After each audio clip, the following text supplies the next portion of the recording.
In this video, I'll show you how to unfollow someone on TikTok.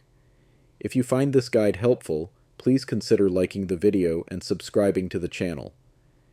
There are two simple ways to unfollow someone on TikTok, and I'll walk you through both.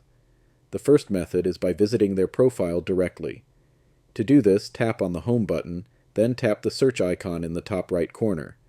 Type in the username of the person you want to unfollow. Let's say the account is called Anime TV. Once you're on their profile, look for the person icon with a check mark next to the message button.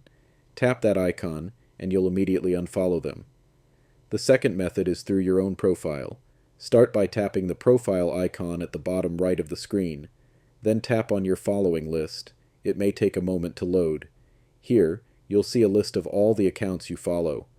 To unfollow someone, simply tap the following button next to their name.